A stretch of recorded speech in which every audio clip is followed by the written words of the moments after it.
When Ben Burkett won a leadership award from the prestigious James Beard Foundation in 2014, he joked that the recognition would hopefully get him into some, quote, fine restaurants.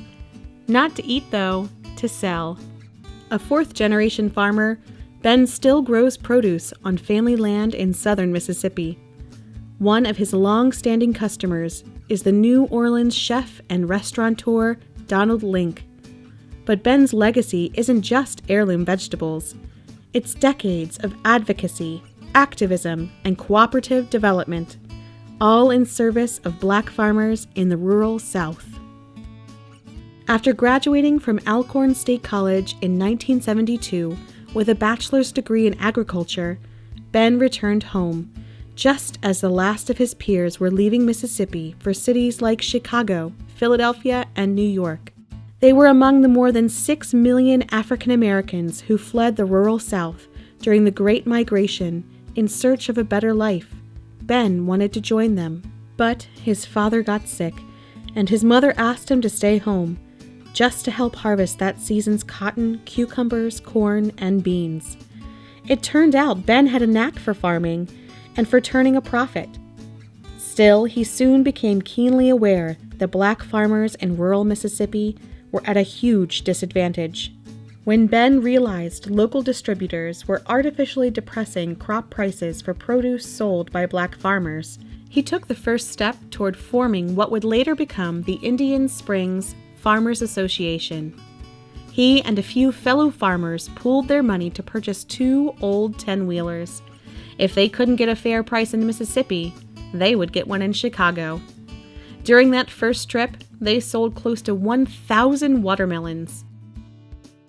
Farming was in Ben's blood. In 1889, Ben's great-grandfather, George Tisdale, purchased 164 acres of farmland in what is now Petal, Mississippi. It was land that the family had farmed since at least 1831, first as slaves. George was part of a growing number of Black farmers who realized land ownership would bring them the independence that freedom had failed to deliver. Between emancipation and the Great Depression, thousands of Black farmers became landowners. By the early 1900s, about 1 million Black farmers owned more than 15 million acres of land. Then came decades of racism, systemic discrimination in lending practices, and access to agricultural programs. Meanwhile, obscure laws made it impossible for Black landowners to obtain legal titles or pass their holdings on to future generations. By 1980, less than 4 million acres of land were under cultivation by fewer than 50,000 Black farmers.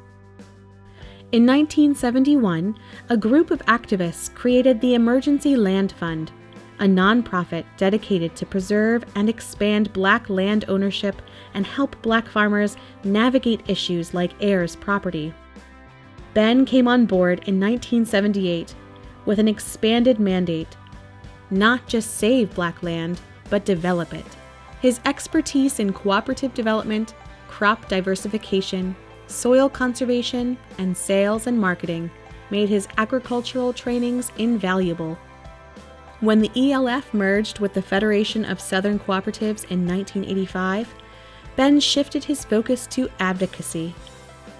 Attorney Mike Espy had just announced his bid to become Mississippi's first Black member of Congress since Reconstruction. Ben immediately volunteered to work for Espy's campaign and was soon a key member of his advisory committee. Espy won. 4 years later, President Bill Clinton tapped Espy to be his Secretary of Agriculture, the first African American to ever hold that position.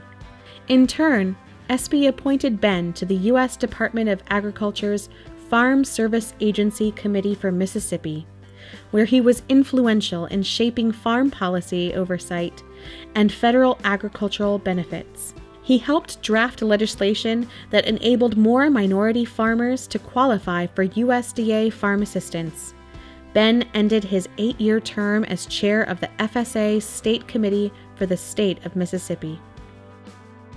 Ben was also instrumental in getting Lester Spell elected as Mississippi's Commissioner of Agriculture and Commerce. That relationship propelled Ben to the state marketing board, where he served 2 terms and still remains involved.